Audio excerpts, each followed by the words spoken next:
aos pecados e vivos para Deus. Eu vou contar um segredo para vocês que eu aprendi alguns anos atrás.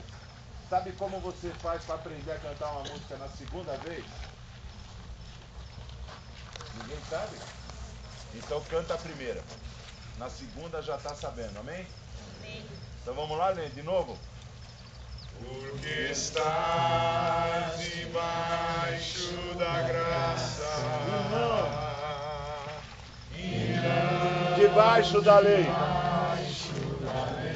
o pecado jamais terá domínio sobre nós,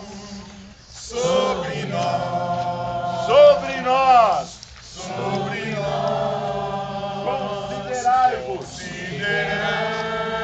mortos ao pecado e vivos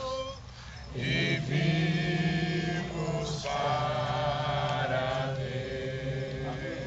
Você se propôs lá dentro a ser usado por Deus? Amém. Amém? Amém. Amém. Então eu quero que você escolha uma vítima aí e cante para ele essa canção. Olhando para essa pessoa.